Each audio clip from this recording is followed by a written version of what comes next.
Halo, apa kabar? Kali ini kita mau santai ya, sama dengan video kita yang kemarin, Mazda. Kita mau review produk ya. Kalau kemarin untuk Mazda 6, sekarang kita mau coba review buat Eclipse Cross ya.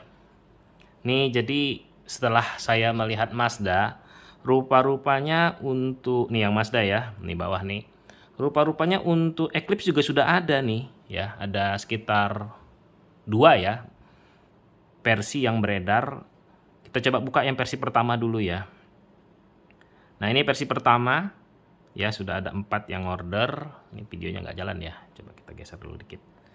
Nah, ini head unitnya sih kalau dilihat sih head unit yang standar ya, jadi ada rumahnya begini, ukurannya 10 inch. Kita coba geser ya, ini 6 GB 128 GB juga. Kemudian nih ya, kalau dipasang, nah ini versi yang beredar ya, ada yang 6 GB 128 yang sudah paling tinggi ini ya. Kemudian dia E-Core Android 10, DSP 48 equalizer, CarPlay iya ya. Resolusinya 720p, HD kamera. Nah, sebetulnya yang saya cari yang support 360 kamera ya. Nih kita coba geser ke bawah dikit, kita lihat tuh. Dia malah membahas HD bukan 360 kamera. Justru yang kita cari itu yang ya, yang 360 kamera. Ini ya kurang lebih sama ya dengan video kita kemarin. Mana lagi? Ini bisa split screen.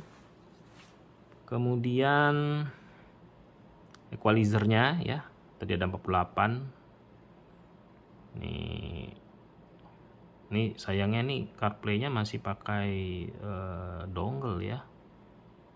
Harusnya sih built-in. Kemudian nih resolusi 720 ya. Nih ya perbandingannya ya, yang 480, 600, 720. Rata-rata sih yang beredar di lokal tuh yang 600, makanya kualitasnya agak lumayan dikit ya dibanding yang versi 480. Kemudian support steering wheel control,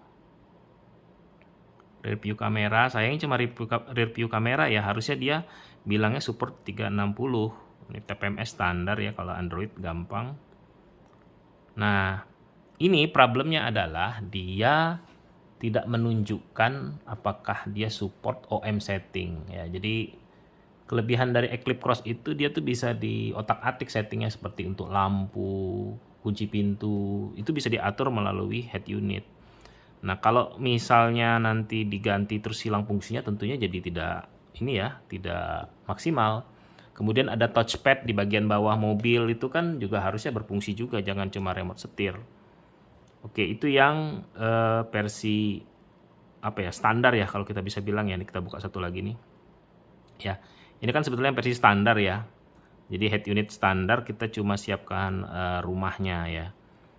Sayangnya sih dia tidak memberikan keterangan apakah fungsi OM setting itu tetap support atau tidak. Ini sebetulnya ada dibilang CAN bus support original GPS function dan power amplifier. Ya. Saya sudah coba tanya-tanya sih, rata-rata sih nggak bilang support. Kemudian ada satu lagi ya, ini contohnya nih ya, kita buka. Nih, dia layarnya wide, jadi lebih natural lah ya.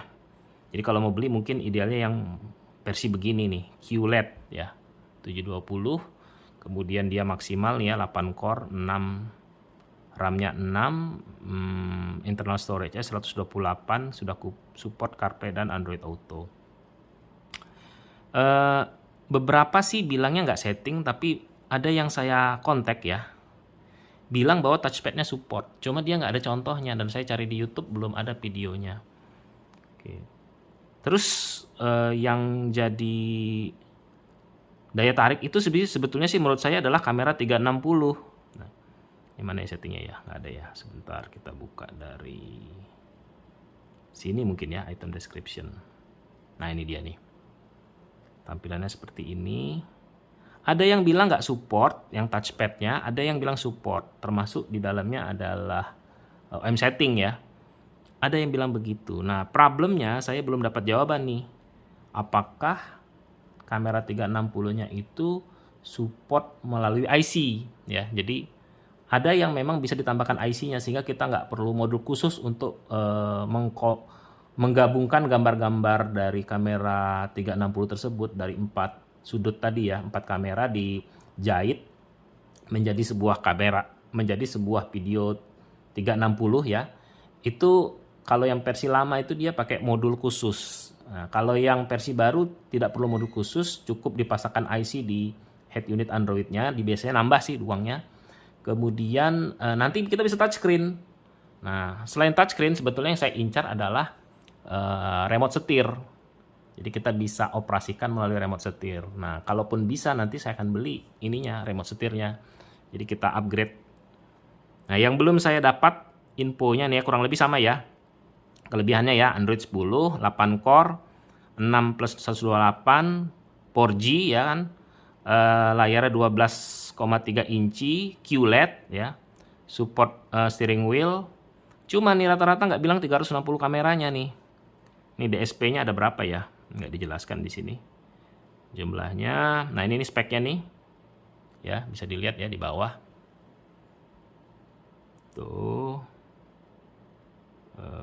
Fiber, ada fiber optik, ada colokan optik ya kalau yang mau upgrade.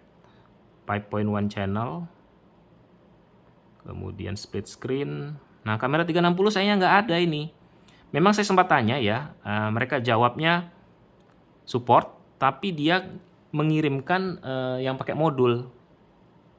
Ya ini ya belakangnya ya, entah benar atau entah enggak ya, karena kan kadang-kadang kan yang universal ya yang ditampilkan oleh mereka, bukan yang aslinya. Karena sebetulnya ini kan head unitnya head unit universal ya, dia jual ke bukan sekedar Mitsubishi Eclipse Cross tapi ke mobil lain juga, jadi nggak spesifik sebetulnya. Ini TPMS tuh. Sayangnya dia nggak bahas kamera 360. Saya lupa ya yang mana yang saya chat kemudian dia jawab bisa. Nah, ini nih yang kayaknya kemarin saya diskusi cukup panjang ya. Jadi kita coba cek dulu ya pilihannya ya.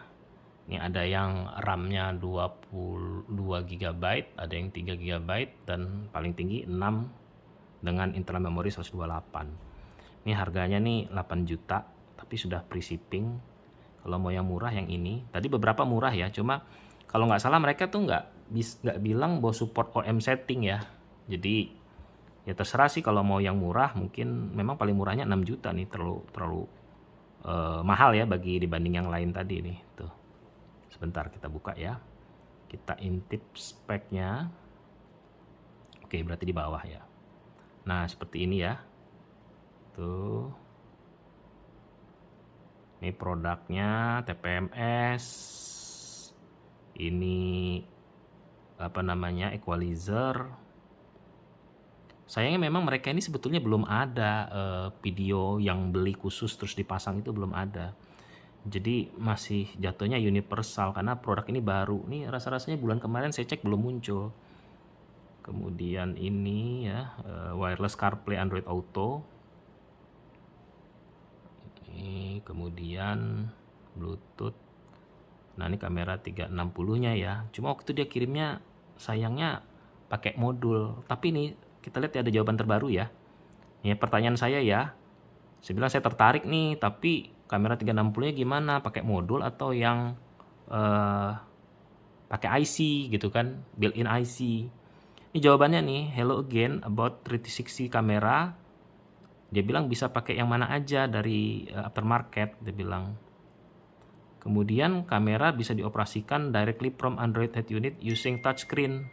Nah nih, artinya bisa ya pakai touchscreen. Nah, nanti kita pastikan sekali lagi, tapi intinya kalau bisa saya mau coba. Ya, saya mau coba. Memang jatuhnya mahal ya, 8 juta plus kamera 360-nya. Ini jawaban dia ya tentang OM setting ya. Yes, suitable for OM setting. Ya. Jadi memang harus kita. Nah, ini yang awalnya nih, dia ngasih kamera yang ini yang pakai box. Tuh, tuh. Memang ujung-ujungnya memang harus kita cek sendiri ya, apakah benar support atau tidak. Ya kita berkorban uang nih. Ya nanti daripada saya coba yang Mazda ya, karena ada banyak modifikasian, kita coba yang ini aja nih. Kita coba yang ini aja, kita coba di Eclipse Cross dulu, baru nanti kita bereksperimen di Mazda. Jadi mungkin tambahannya nanti mungkin kamera 360 ya, mungkin harganya sekitar 1, jadi total-total mungkin 10 juta ujung-ujungnya nih. Gitu. Oke, gitu aja ya video singkat kita hari ini ya. Mudah-mudahan bermanfaat, dan bagi Anda yang sedang mencari kamera 360 terus berniat mengganti head unit Android untuk Eclipse-nya, ini cocok nih kayaknya nih ya. Oke, gitu aja, sampai jumpa di video